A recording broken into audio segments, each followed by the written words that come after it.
Shri T P Jayendran master,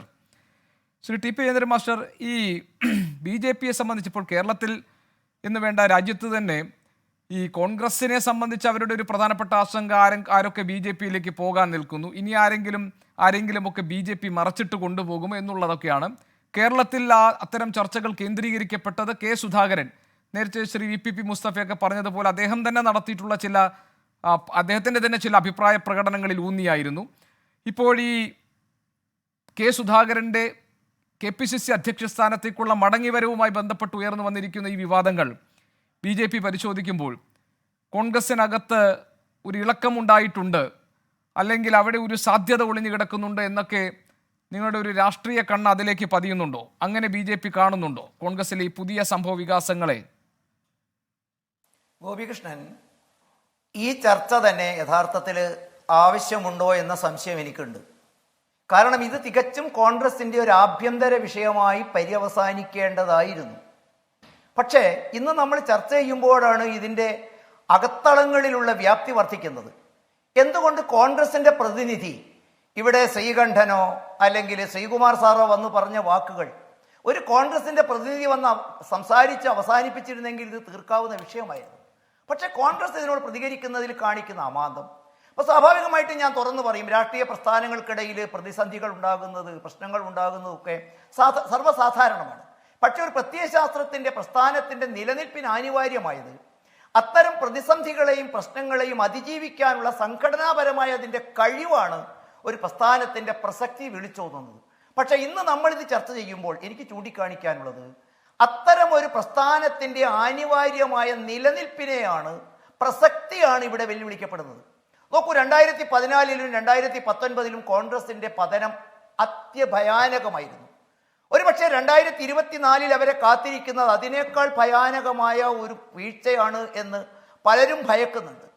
അതിൻ്റെ അനുരണനങ്ങൾ India രാജ്യം മുഴുവൻ ഉണ്ടാകുന്നു. നോക്കൂ, ഇന്ന് ഒരു ഓവർസീസ് കോൺഗ്രസിന്റെ നേതാവ് പറഞ്ഞിരിക്കുന്നത് എന്താണ്? വർണ്ണവെറിയുടെ, വെറുക്കപ്പെടേണ്ടതിൻ്റെ അങ്ങേയറ്റത്തെ വാക്കുകൾ. ദക്ഷിണേന്ത്യക്കാരെ ആഫ്രിക്കക്കാരായും, വടക്കുള്ളവരെ നല്ല രക്തത്തിൽ പിറന്ന വെളുത്തവരായും, പടിഞ്ഞാറുള്ളവരെ അറബികളായും, കിഴക്കുള്ളവരെ ചീനക്കാരുമായുള്ള ബോഡി ഷെയ്മിങ്ങിന് പോലും തുനിയുമ്പോൾ ഖാർഗെയ്ക്ക് അയാളുടെ രാജി ചോദിച്ചു വാങ്ങാതെ തരമല്ലാതായി മാറിയിരിക്കുന്നു. അതൊക്കെ മറ്റൊരു വിഷയത്തേക്ക് നമുക്ക് മാറ്റിവെക്കാം. ഒരുപക്ഷെ ഈ പ്രശ്നത്തെ ഇന്ന് സങ്കീർണമാക്കുന്നത് ഇതിനെ തരണം ചെയ്യുന്നതിൽ കാണിച്ചിരിക്കുന്ന ഒരു പ്രത്യേകതയാണ്. നോക്കൂ, മലയാളത്തിലൊരു ചൊല്ലുണ്ട്, കരുതാനേൽപ്പിച്ചത് കെഞ്ചി വാങ്ങേണ്ടി വന്നു എന്നൊരു ചൊല്ല് മലയാളത്തിലുണ്ട്. കോൺഗ്രസിന്റെ പ്രസിഡന്റിന്റെ കരുതലായി അദ്ദേഹത്തിന്റെ അധ്യക്ഷ പദവി മറ്റൊരാളെ ഏൽപ്പിക്കുന്നു. അത് അക്ഷരാർത്ഥത്തിൽ അത് തിരിച്ചു കിട്ടേണ്ടതാണ്. ഇത് കെഞ്ചി വാങ്ങിയതാണോ പിടിച്ചെടുത്തതാണോ എന്നാണ് ഇപ്പൊ നമ്മൾ ചർച്ച ചെയ്യുന്നത്. ഇതാണ് ഇതിന്റെ പ്രസക്തി വർദ്ധിപ്പിക്കുന്നത്. നോക്കൂ, അദ്ദേഹത്തിന്റെ സ്ഥാനാർത്ഥിത്വം പോലും ഒരു ഗൂഢാലോചനയായിരുന്നുവോ എന്ന് വർത്തമാനകാല കേരള രാഷ്ട്രീയം ചർച്ച ചെയ്തതാണ്. സംഘടനാ ചുമതല വഹിക്കുന്ന, കേരളത്തിൽ പിടിമുറുക്കാൻ ആഗ്രഹിക്കുന്ന ഒരു ദേശീയ നേതാവ് അദ്ദേഹത്തെ ഒരു ഭാഗത്തേക്ക് മാറ്റുന്നതിന് വേണ്ടി കളിച്ച കളികളായിട്ട് കോൺഗ്രസിന്റെ തന്നെ ഉപജാക വൃന്ദങ്ങളിൽ സംസാരമുണ്ട്. അദ്ദേഹം MMSനെ കൊണ്ടുവന്നു. അതിന്റെ പുറകിൽ ഞാൻ ചോദിക്കട്ടു ഗോപികൃഷ്ണൻ, തെരഞ്ഞെടുപ്പ് കഴിഞ്ഞിട്ട് കഴിഞ്ഞ 26-ാം തീയതി തെരഞ്ഞെടുപ്പ് കഴിഞ്ഞു. എത്ര ദിവസം കഴിഞ്ഞു? ഇന്ന് തീയതി 8-ആണ്. ഇത്രയും ദിവസം MMSനെ പോലെ ഒരു കെയർ ടേക്കർക്ക് താൽക്കാലിക ചുമതലയേറ്റവന് അവിടെ പിടിച്ചു നിൽക്കാൻ ധൈര്യം കിട്ടിയിട്ടുണ്ടെങ്കിൽ നമുക്കാർക്കും എളുപ്പത്തിൽ വിശ്വസിക്കാൻ സാധിക്കും അതത്ര നിഷ്കളങ്കമായ ഒരു സ്ഥാനമാറ്റ ചടങ്ങായിരുന്നുവെന്ന്. പിന്നാമ്പുറങ്ങളിൽ കേൾക്കുന്ന മറ്റു കഥകൾ കൂടിയുണ്ട് ഗോപികൃഷ്ണൻ. അദ്ദേഹത്തിന് ഒരു ദളിത് അല്ലെങ്കിൽ പിന്നോക്ക വിഭാഗത്തിൽപ്പെട്ട ഒരാളെ താൽക്കാലിക പ്രസിഡന്റായി കൊണ്ടുവരാൻ, അത് കഴിഞ്ഞ് കോൺഗ്രസിലെ കേരളത്തിലെ ചുമതല അദ്ദേഹത്തിന് പിടിച്ചെടുക്കണം. അത് കഴിഞ്ഞ് ഒരുപക്ഷെ ഒരിക്കലും നടക്കാത്ത സ്വപ്നമാണോ അല്ലയോ എന്ന് എനിക്കറിയില്ല, ഭാവി കേരളത്തിന്റെ മുഖ്യമന്ത്രിയായിട്ട് തന്റെ സ്ഥാനാരോഹണത്തിന് നടക്കാനുള്ള ഒരു ട്രെയിലറായിട്ട് കാണിച്ചു. പിന്നെ ഇപ്പൊ നമ്മൾ ചർച്ച ചെയ്യുന്ന കാര്യങ്ങളിലേക്ക് വരുമ്പോൾ ഇതിനെ എനിക്ക് കാണിക്കാനുള്ളത് ഗോപികൃഷ്ണൻ, ഇവിടെ നമ്മളൊക്കെ ചർച്ച ചെയ്ത മാതിരിയിൽ പരമ്പരാഗത കേരളീയ രാഷ്ട്രീയ ശൈലിയിലുള്ള ഒരു തെരഞ്ഞെടുപ്പല്ല ഇക്കഴിഞ്ഞ ലോക്സഭാ തെരഞ്ഞെടുപ്പ്. പരമ്പരാഗത രീതിയല്ലെന്ന് മാത്രമല്ല, അത് കേരളത്തിൽ വരുത്താൻ പോകുന്ന ഭൂകമ്പങ്ങളുടെയും വ്യാപ്തിയും പരപ്പിന്റെയും ഒരു ട്രെയിലറാണ് നമ്മളിപ്പോൾ ചർച്ച ചെയ്തിരിക്കുന്ന ഒരു ചർച്ച. താങ്കൾ പറഞ്ഞ മാതിരി രാഷ്ട്രീയ മര്യാദയല്ല എല്ലാ കാര്യങ്ങളും. ചിലരുമായി നമ്മൾ നടത്തിയ സംഭാഷണങ്ങളും കാര്യങ്ങളും പുറത്തു വിടുന്ന ഒരിക്കലും രാഷ്ട്രീയ മര്യാദയല്ല. പക്ഷെ ഒരു കാര്യം നമ്മൾ ഓർക്കണം, അദ്ദേഹം പറഞ്ഞ വാക്കുകൾ അത്ര നിസ്സാരമാണോ? ഇവിടെ ബഹുമാനപ്പെട്ട നമ്മുടെ ശ്രീകുമാർ സാർ പറഞ്ഞ മാതിരിയിൽ അദ്ദേഹം പറഞ്ഞത് എന്താണ്? എന്നെ അങ്ങനെയൊന്നും പറഞ്ഞു വിടാൻ കഴിയില്ല എന്ന് പറഞ്ഞാൽ അദ്ദേഹത്തെ പറഞ്ഞു വിടാൻ ആരോ ശ്രമിച്ചുവോ? മാത്രമല്ല, ഹസന്റെ സാന്നിധ്യം ആവശ്യമായിരുന്നു എന്ന് അദ്ദേഹത്തിന് തോന്നിയിട്ടില്ലെങ്കിലും അദ്ദേഹത്തിന്റെ പ്രസൻസ് ആവശ്യമായിരുന്നു എന്ന് പറഞ്ഞാൽ പ്രസൻസ് വളരെ ബോധപൂർവം ആ പ്രസൻസ് ആബ്സെൻസ് ആക്കി മാറ്റിയതാണോ? പ്രതിപക്ഷ നേതാവിനെ കുറിച്ചും സ്വന്തം തോളോട് തോർന്നിരിക്കുന്ന നേരത്തെ തമിഴൊക്കെ വായിൽ തെറ്റിയ ഒരു തെറ്റായിട്ട് നമുക്ക് തോന്നിയെങ്കിലും അതും അത്ര നിഷ്കളങ്കമായിരുന്നില്ല എന്നല്ല ചൂണ്ടിക്കാണിക്കുന്നത്. അദ്ദേഹത്തിന്റെ വൈഭവത്തെക്കുറിച്ച്, സ്വന്തം വലങ്കയ്യായി നിൽക്കേണ്ട ആളെക്കുറിച്ചൊക്കെ പറയുമ്പോൾ സംതിങ് ദർ ഈസ് റോട്ടൺ, എന്തൊക്കെയോ പലയിടത്തും ചീഞ്ഞു നാറുന്നുണ്ടോ? ഇത് ഒരുപക്ഷെ വരാൻ പോകുന്ന ഒരു സംഭവത്തിന്റെ ട്രെയിലർ മാത്രമാണോ? വളരെ കൃത്യമായിട്ടും വിശ്വാസത്തോടെയും ഞാൻ പറയും, ഇത് വരാൻ പോകുന്ന കേരള രാഷ്ട്രീയത്തിലെ കൊടുങ്കാറ്റിന്റെ ട്രെയിലറുകളാണ് നമ്മളിപ്പോൾ ചർച്ച ചെയ്തുകൊണ്ടിരിക്കുന്നതെല്ലാം. ഒരുപക്ഷെ നിങ്ങൾക്ക് വേണമെങ്കിൽ ഇത് പുച്ഛിച്ച് തള്ളാൻ, പരിഹസിക്കാം. എല്ലാ കാര്യങ്ങളും തുറന്നു പറയാൻ നമുക്ക് പ്രയാസങ്ങളും ഉണ്ടാകാം. ഒരു കാര്യം നമ്മൾ അനിവാര്യമാണ്. ഇപ്പൊ തന്നെ ഒരു വാക്ക് ഞാനിവിടെ ശ്രദ്ധിച്ചു. ഗോപി കൃഷ്ണൻ, ഇന്നലെ താങ്കളോ മുസ്തഫയോ ഇന്നലെ BJP-യുടെ ഭാരവാഹി അവലോകന യോഗത്തിൽ ഉണ്ടായിരുന്നു എന്ന് എനിക്കറിയില്ല. ഞാൻ ഉണ്ടായിരുന്നു അവിടെ, ഞാൻ കണ്ടിട്ടില്ല നിങ്ങൾ രണ്ടുപേരെയും. അവിടെ ഉദ്ഘാടനം നടക്കുന്നതിന്റെ മുമ്പ് കേരളത്തിൽ അവിടെ നടക്കുന്ന ചർച്ചയെക്കുറിച്ചുള്ള വാർത്തകൾ ഞങ്ങളുടെ മുമ്പിലേക്ക് എത്തിച്ചിട്ടുണ്ട്.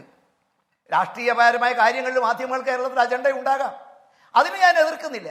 പക്ഷെ അത് വളരെ കൃത്യമായിട്ട് ഞാൻ പറയുന്നത്, ആരൊക്കെയോ എന്തൊക്കെയോ ഭയക്കുന്നുവോ, ആരുടെയൊക്കെയോ മനസ്സിൽ ചില ഉൾക്കിടലങ്ങൾ ഉണ്ടാകുന്നുവോ, അവരുടെ താല്പര്യങ്ങൾ സംരക്ഷിക്കുന്ന ചില പ്രവർത്തകന്മാരെയും നേതാക്കന്മാരെയും പ്രവർത്തക വൃന്ദത്തെയും തങ്ങളുടെ ചൊൽപ്പടിക്ക് നിർത്താൻ ആഗ്രഹിക്കുന്നവർ ഉപയോഗിച്ചുകൊണ്ട് രാഷ്ട്രീയ മാറ്റങ്ങൾ നടക്കുന്നുവോ, അതിന്റെ ഒരു ബഹിസ്ഫുരണമായിട്ട് വേണം ഇപ്പോൾ നടക്കുന്ന ചർച്ചകളെ കുറിച്ചും ഇപ്പോൾ അവതരണെ കുറിച്ചും കാണേണ്ടിയിരിക്കുന്നത്. നോക്കൂ, മറ്റൊരു കാര്യം കൂടെ ഞാൻ നടക്കാൻ പോകുന്ന വലിയ സംഭവങ്ങളുടെ ട്രെയിലറുകളാണ് ഈ കാണുന്നതെന്ന് താങ്കൾ പറഞ്ഞല്ലോ. അതിൽ BJP കാണുന്ന സാധ്യതകൾ എന്താണ്? ഇപ്പൊ ഇതുവരെ നമ്മൾ ചർച്ച ചെയ്തൊക്കെ തന്നെ ഇതിന്റെ സാധ്യതകളല്ലേ. നോക്കൂ, ഈ തെരഞ്ഞെടുപ്പ് നടന്നതിന് ശേഷം എത്ര എത്ര എത്ര പാർട്ടി നേതാക്കന്മാരാണ് BJP-ക്കകത്തേക്ക് കടന്നു വന്നത്. നിങ്ങൾ അപ്രസക്തമാണ്, നിങ്ങൾ മറ്റു വലുതുമാണ് എന്നൊക്കെ ഞങ്ങളിൽ എന്തൊക്കെയാണോ ആരോപിച്ചിരുന്നത് കേരളത്തിലെ മാധ്യമങ്ങൾ. നോക്കൂ, ഏറ്റവും വളരെ സിമ്പിളായിട്ട്, ഞാനൊരു ചർച്ചയോ വിവാദമാക്കാനല്ല, ഏറ്റവും അവസാനം കോഴിക്കോടിന്റെ മണ്ണിൽ വടകരയിൽ ഉണ്ടായ സംഭവ വികാസങ്ങൾ എന്തൊക്കെയാണ്?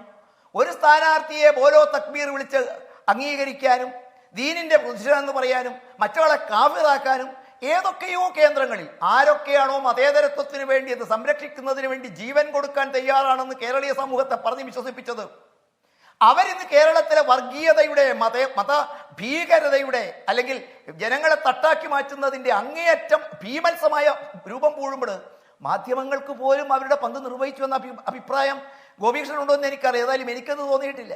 ഇന്ന് സാംപിത്രോടയുടെ വാക്കുകൾ ഒരു രാഷ്ട്രീയ ഭൂമികയിൽ എന്തുമാത്രം അപ്രസക്തമാകുന്ന പ്രസ്ഥാനങ്ങളെന്നും മനുഷ്യന്റെ മനസ്സുകളെ എത്രമാത്രം വിഷലിപ്തമാക്കുന്ന രീതിയിലേക്ക് അത് കളങ്കിതമാക്കിക്കൊണ്ട് തങ്ങൾക്ക് കിട്ടാൻ പോകുന്ന ചില നേട്ടങ്ങളെ കുറിച്ച് BJP-ക്ക് ഈ ഇപ്പൊ താങ്കൾ പറഞ്ഞത് ഇതൊക്കെ ട്രെയിലറുകളാണെങ്കിൽ BJP-ക്ക് ആ ട്രെയിലറുകളിലൊക്കെ വലിയ പ്രതീക്ഷയുണ്ട് അല്ലേ?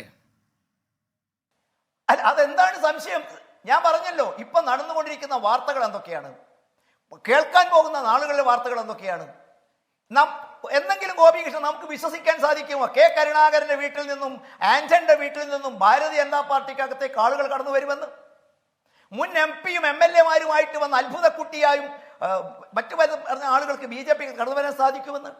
BJP-യുടെ ഒരു വക്താവിനോട് മകളെ കെട്ടാനുള്ള കാര്യം ആലോചിക്കാനൊന്നും ആയിരിക്കില്ലല്ലോ പോയിട്ടുണ്ടാവുക. അവരേതായാലും സ്വകാര്യം പറയാനും ചാറ്റ് ചെയ്യാനൊന്നും ആയിരിക്കില്ലല്ലോ. അതിലെ അന്തരാർത്ഥത്തിലേക്കും ഞാൻ കടന്നു കയറുന്നില്ല. അത്തരത്തിലേക്കുള്ള സംഭവ വികാസങ്ങൾ ഉണ്ടായിട്ടുണ്ടെങ്കിൽ ഇവിടെയാണ് ഞാൻ പറയുന്നത്, ഈ തെരഞ്ഞെടുപ്പ് എന്ന് പറയുന്നത് പരമ്പരാഗത കേരളത്തിലെ തെരഞ്ഞെടുപ്പ് രീതികളെ അട്ടിമറിക്കുന്ന തരത്തിലേക്കുള്ള പ്രകമ്പനങ്ങൾ കേരളത്തിൽ ഉണ്ടാകും. നമുക്ക് ആ ഭാഗമാണ് ഇനി ചർച്ച ചെയ്യാനുള്ളത്. പറയാൻ അനുവദിക്കുമെങ്കിലും എന്താണ് പറയൂ. നോക്കൂ, കോൺഗ്രസിനകത്തുള്ള അന്തഃഛിദ്രത്തിന്റെ ഏറ്റവും വലിയ വ്യാപ്തി നമുക്ക് കാണാൻ അവസരം കിട്ടിയതായിരുന്നു റായ്ബറേലിയിലെ രാഹുൽ ഗാന്ധിയുടെ രംഗപ്രവേശനം. താങ്കൾ കണ്ടോ എന്ന് എനിക്കറിയില്ല. മാധ്യമങ്ങളൊക്കെ വളരെ കൃത്യമായിട്ട് ചർച്ച ചെയ്തു. അവിടെ കേരളത്തിലെ സംഘടനാ ചുമതല വഹിക്കുന്ന, ദേശീയ ചുമതല വഹിക്കുന്ന നേതാവ് അശോക് ഗെഹ്ലോട്ടിനെ കണ്ട് കൈ കൊടുക്കാൻ വേണ്ടി അങ്ങോട്ട് ചെന്നപ്പോൾ ആ കൈ തട്ടിമാറ്റുന്ന രൂപത്തിൽ, അല്ലെങ്കിൽ ആ വാക്ക് ശരിയല്ലെങ്കിൽ പോലും അതിന് അശ്രദ്ധമായിട്ട് അവഗണിക്കുന്ന രൂപത്തിലേക്ക് എന്തുമാത്രം അന്തഃഛിദ്രങ്ങൾ ആ പ്രസ്ഥാനത്തിനകത്തുണ്ടാകും.